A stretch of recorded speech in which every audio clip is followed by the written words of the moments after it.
Bismillahirrahmanirrahim. Assalamualaikum warahmatullahi wabarakatuh. Alhamdulillahi rabbil alamin. Wassalatu wassalamu ala asrafil anbiya'i wal mursalin sayyidina wa nabiyyina Muhammadin wa ala alihi wa sahbihi ajma'in, amma ba'du. Kepada Allah Subhanahu wa taala kita berpuji syukur, alhamdulillah. Salawat dan salam kepada Nabi kita Muhammad sallallahu alaihi wasallam. Mudah-mudahan kita semua insyaallah akan diberikan syafaatnya nanti. Amin ya rabbal alamin. Bapak-bapak, ibu-ibu yang kami hormati, wabil khusus para pengurus, ada Bapak Haji Siono dan lain-lain disebut nama, para guru, para ustadz. Insyaallah kita nanti akan lanjutkan kajian kita. Tapi sebelumnya mari sama-sama kita baca satu atau dua ayat Al-Quran. Mudah-mudahan kita semua diberkahi oleh Allah Subhanahu wa taala. A'udzu billahi minasy syaithanir rajim. Bismillahirrahmanirrahim. Ya ayyuhalladzina amanu in tuti'ul ladzina kafaru yaruddukum ala a'qabikum fatanqalibu khasirin. Balillahu maulakum wa huwa khairun nasirin. Shadaqallahul azim. Bapak-bapak jamaah yang dirahmati Allah, kita kepengennya kita sehat badan kita, bisa berdiri, bisa jalan, datang ke masjid, sholat berjamaah. Tapi namanya manusia kadang-kadang sehat, kadang-kadang sakit. Nah, di sini ada tata cara bagaimana kalau seandainya kita diberi sakit oleh Allah, sementara kita ada kewajiban sholat 5 waktu. Bismillahirrahmanirrahim. Man lahiqathu masaqqatun sadidatun fil qiyami fil fardi limaradin wa nahwihi shalla qa'idan kaifa sa'a. Siapa orang yang menjumpai kesulitan, kesusahan berdiri nggak sanggup gitu, berdiri mau sholat 5 waktu berdiri nggak bisa. Lah emang kenapa dia berdiri nggak bisa? Limaradin, karena sebabnya sakit. Karena sebab sakit, lagi diinfus, lagi dirawat di rumah sakit atau di rumah sakitnya. Sementara udah masuk waktu sholat, apa zuhur, apa asar. Nah itu bagaimana itu orang kalau nggak bisa berdiri?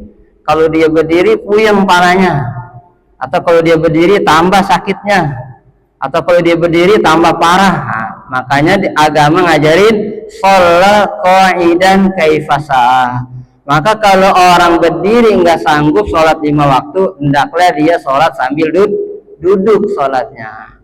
Nah duduknya bagaimana? Apa duduk sila, apa duduk deprok, apa duduk iftiros? Nah di sini kata ulama, wa iftirasuhu afdolu. Kalau orang sholat duduk, maka yang afdol duduknya duduk iftiros.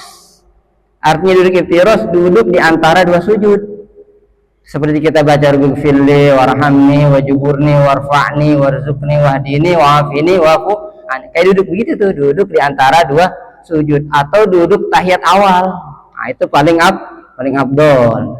Tapi seandainya duduk iftiros nggak bisa, udah yang penting duduk. Mau duduk bagaimana kayak yang penting duduk. Cuma syaratnya yang ngadep kiblat nih, kayak bapak-bapak nih jamaah di depan ngadep kiblat gitu. Mau duduk sila boleh, mau duduk tawaruk boleh, mau duduk iftiros boleh, yang penting duduknya ngadep kiblat. Terus fa in azaza anil julusi sholat mutaji'an ala janbihi. Kalau duduk juga nggak bisa, pala puyeng gitu, ner-neran gitu, tambah sakit juga, maka sholatnya sambil berbaring, tiduran sambil tiduran. Nah tidurannya bagaimana? Ala janbihi, di atas lambungnya, miring, jadi tidurnya miring Pak, miring. Lah lambung yang bagaimana? Wal aimanu aula, lambung yang kanan. Kayak kita tidur, jadi palanya di utara, di lor gitu ya, kakinya di kulon, di wetan gitu jadinya tuh.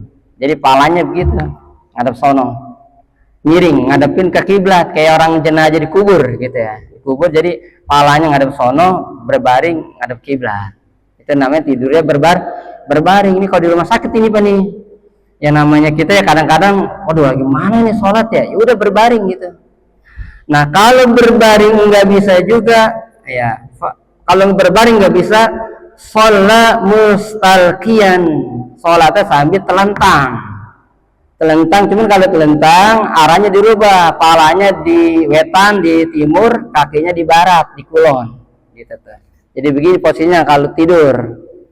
Nah di sini katanya nih, wa ahsamahu qadamaihi ilal kiblati, jadi palanya agak dikatasin dikit, nah kakinya ditekuk gitu ngadep sono ya, jadi palanya di sono. Kan kalau di rumah sakit mah biasanya ada meja kasurnya kan bisa ditinggin itu ya, ditinggin dikit palanya, ntar kita ngadep sono kayak bapak gitu, bapak cuma berbaring ngadep sono. Itu kalau tidurnya telentang. Fa in ajaja, cuman kalau telentang nanti wa yu'miu bi rasihi li ruku'ihi wa sujudihi. Ya cuman gitu Pak, kalau nanti ruku bangun dikit, kalau sujud bangunnya agak banyakan gitu.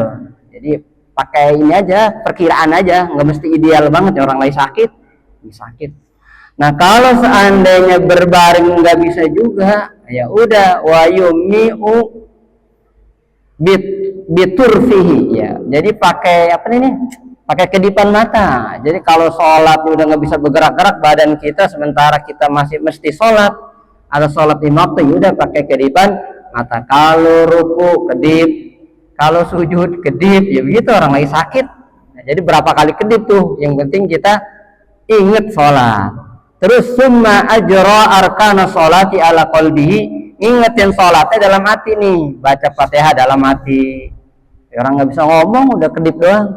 Terus baca at-tahiyatul juga dalam hati. Pokoknya ingetin sholat di dalam hati kita, sementara kitanya lagi lagi telentang gitu. Pokoknya inget sholat lah, inget sholat. Terus wala tasqutu anu sholatu madama akilan yafhamul hitaba. Jadi kewajiban sholat yang 5 waktu belum hilang, belum gugur. Kita tetap wajib sholat selama akal kita masih ada. Jadi kita masih paham, masih bisa diajak bicara. Umpamanya nih, kita sakit, cucu kita datang, nanya kita, Kong, udah sehat belum? Nah kita nyautin, udah cu. Berarti kita masih apa tuh?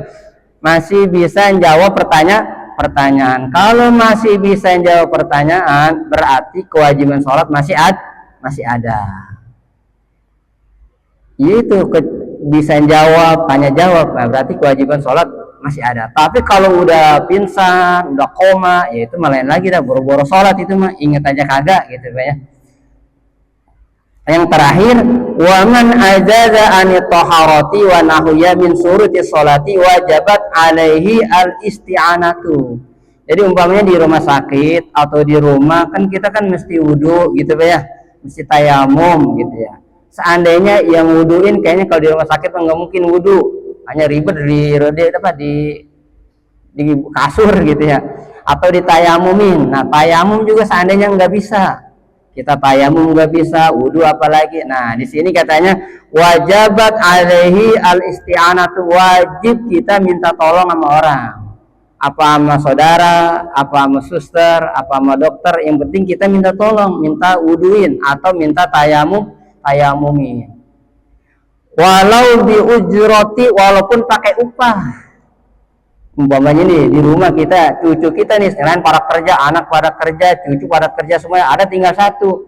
Cucu, tolong dong, engkong tayamumin nih, mau sholat johor. Kata cucunya, berapa sekali tayamum kong? Goceng ya? Ya, itu walaupun goceng, tetap kita wajib bayar kalau kita mampu. Nggak apa-apa kok cucu, sekali tayamum goceng, jadi sehari semalam 25.000, nggak apa-apa. Nah gitu. Jadi walau bil ujroti, walaupun pakai upah, karena kewajiban sholat. Terus bagaimana nih, cucu nggak ada, yang nolongin juga nggak ada, yang bantuin juga udah bosan ngerawatin kita, sementara kita kewajiban sholat. Ya udah, kata di sini kata ulama, fa in lam yaqdir 'alal mu'ini shalla ala hasabi halihi. maka kita sholat semampunya kita. Sholat semampunya kita. Yang tayamumin nggak ada, yang wuduin nggak ada, yang ngadepin kiblat nggak ada, yang dudukin nggak ada. Ya udah semampunya kita sholat. Itu bagaimana nggak wudu nggak tayamum? Sholat aja udah. Walaupun nggak punya wudu nggak punya tayamum. Kan di rumah sakit begitu banyak kita meminta tolong sama siapa ini? Saudara belum ada yang jenguk. Masa suster nungguin kita? Ya udah kita. Walaupun nggak punya wudu tetap kita ngingetin sholat. Cuman wajib watajibul i'adatu indal qudrati. Nanti kalau udah sehat wajib ngulang. Jadi di rumah sakit udah kita sholat seingatnya.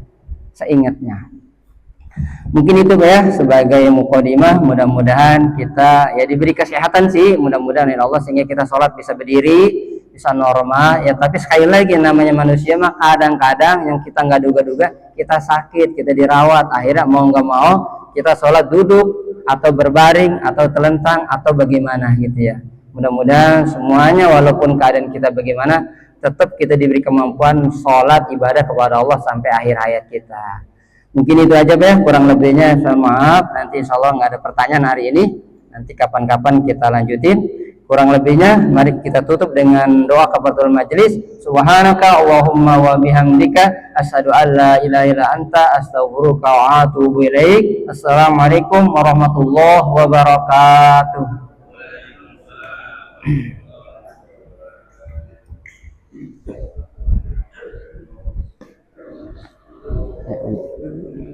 Ya, ya.